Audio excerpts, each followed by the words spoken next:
쓰고 있는 거 아니에요?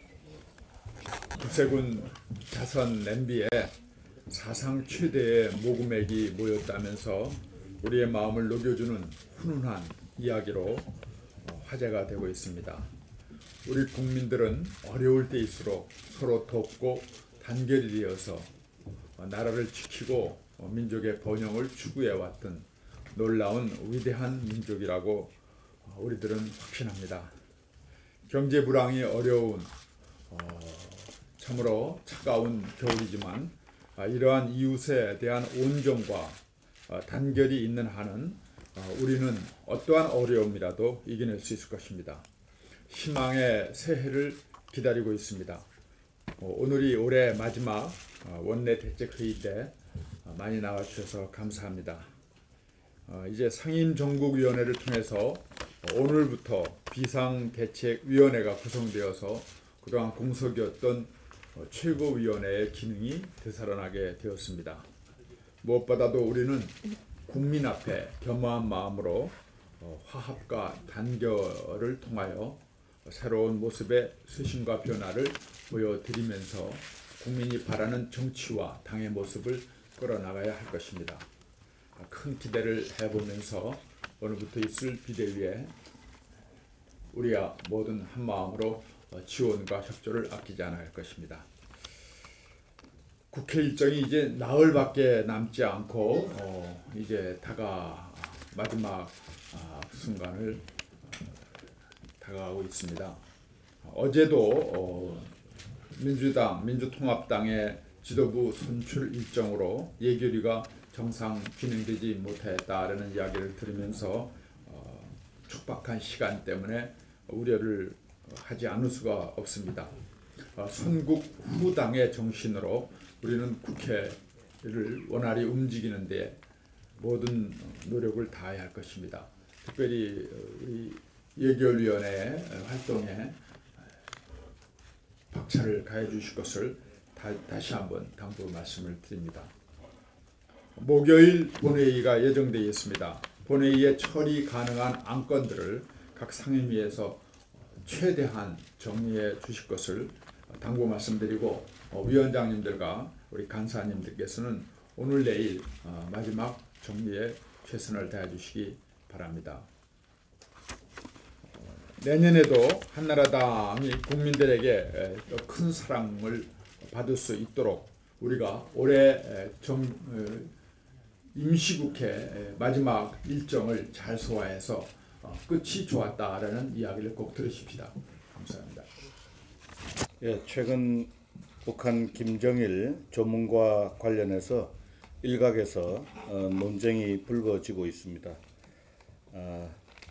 여기에 대해서 북에서 남남 갈등을 조장하려는 조문 정치에 이용당하는 것이 아니냐 하는 우려의 목소리도 커지고 있습니다. 이 문제로 남남 갈등이 증폭된다면 이것은 국익에 반하는 것이 분명합니다. 이런 남남 갈등을 조장하는 그런 분들은 표면상으로는 한반도 평화를 위해서라고 포장하고 있지만은 그것이 이념 갈등을 부추겨서 정치적 이득을 얻으려는 꼼수라는 점을 이제 우리 국민들 대부분 다 잘 알고 있습니다. 조문은 조문으로 끝나야지 이를 통해서 무엇인가 이득을 얻으려 한다면 그 조문은 이미 순수성을 잃은 것입니다. 그리고 북에 조문을 다녀온 분들은 돌아오는 길에 연평도와 천안함 용사들의 영전에도 조문을 하는 것이 대한민국에 대한 국민적 도리임을 잊지 말아야 할 것입니다. 최근 국가정보기관의 김정일 사망 사실의 인지 여부와 관련해서 논란이 벌어지고 있습니다. 정보기관의 중요성을 강조하고 염려해서 나오는 말들이겠습니다마는 정보기관 흔들기는 국익에 전혀 도움이 되지 않는다는 점을 말씀드리고 싶습니다. 이 정보기관의 특성상 어떤 정보를 알고 있었다 하는 그 점 자체가 국가 기밀이 될 수가 있습니다.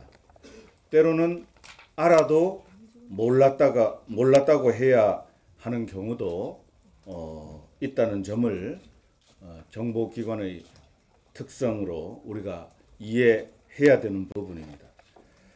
정보기관의 내부 사정을 꼬치꼬치 캐묻고 말하라고 하는 것은 이것은 스스로 정보기관임을 부정하게끔 하는 행위들이다.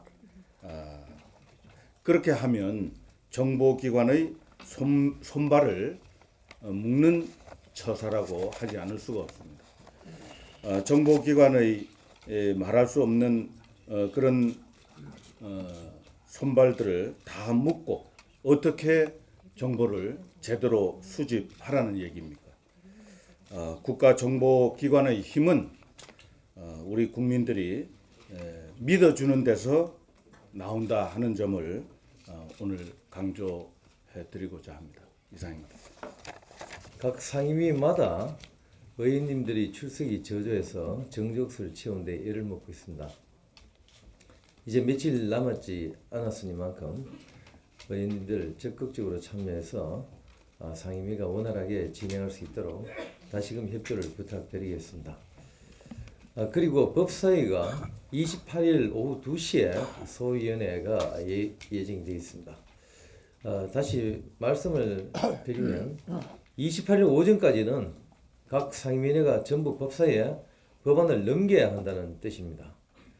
원래 법사위에서는 5일간의 승리기간을 두기로 했습니다만 이번은 특수한 사정인 만큼 상임위에서 넘어오면 법사위에서 바로바로 처리하겠다는 그런 입장입니다. 그래서 28일 오전까지는 2시까지는 법사위에 법안을 다 넘겨주십사라는 부탁을 아울러 드리겠습니다. 그리고 지난주에 말씀드렸습니다만 다시 한번 강조드리겠습니다. 예산을 처리하기로 한 12월 30일 날 제1한나라당 민주당이 들어오지 않으면 이유 여하를 막론하고 예산을 처리하지 않겠다라는 점을 다시 한번 이 자리를 빌어서 확인을 해드리겠습니다. 이상입니다. 당부 보고 드리겠습니다. 오늘 11시 의원회관 소회의실에서 상임정기위원회가 열립니다. 오늘 안건은 비상대책위원회 위원 임명안이 되겠습니다. 이에 대해서 토의와 의결이 있을 예정인데요. 비상대책위원회가 이제 최고위원회의 의견 기능을 수행하는 만큼 오늘 이 결정이 당의 앞날에 굉장히 중요한 결정이라고 봅니다. 이 자리에 계신 의원님들 중에서 상임위원회 위원장님께서는 모두 참석 대상입니다. 한 분도 빠짐없이 꼭 참석해 주시기 부탁드리고 다른 의원님들의 관심도 부탁드리겠습니다. 그리고 지난달 당정협의에 따라서 공공부문의 비정규직 근로자 한 9만 7천여 명이 무기계약직으로 모두 전환이 되는 그런 결정이 있었습니다. 그 결정에 화합이라도 하듯이 최근에 한 기업이 600여 명의 그 비정규직 근로자를 전원 한 사람도 빠짐없이 정규직으로 전환한다는 보도가 있었습니다. 이런 그 고용 안정화의 훈훈한 바람이 더 빨리 그리고 더 많이 확산되기를 기대합니다. 감사합니다. 어제 그 노무현 정부 시절에 실패 책임이 가장 큰 문재인 씨하고 문성근 씨 등이 부산에서 출마 선언을 했습니다. 특히 부산과 아무런 관련이 없는 문성근 씨가 출마 선언을 하는 것을 보고 참 그동안 우리가 많이 잘못했다 하는 걸 느낄 수 있었습니다. 노무현 정부 시절에 부산에서 표를 주지 않았다고 부산을 버린 자식 취급하면서 아무것도 부산에 해준 게 없습니다. 친노 세력들이. 그런데 우리가 좀 잘못하고 있는 틈을 타서 마치 뭐 신데렐라도 된 양 이렇게 나서고 있는데 모양이 참 보기가 안 좋습니다. 이는 도로 열린 우리 당의 부활로서 정치 더 이상 있을 수도 없고 부산 시민들이 용납하지도 않을 것입니다. 우리 한나라당은 오늘 비대위 출범을 계기로 그동안의 잘못을 깊이 반성하고 부산 경제 살리는데 일치단결해서 노력할 것이다 하는 것을 말씀드리겠습니다. 이상입니다.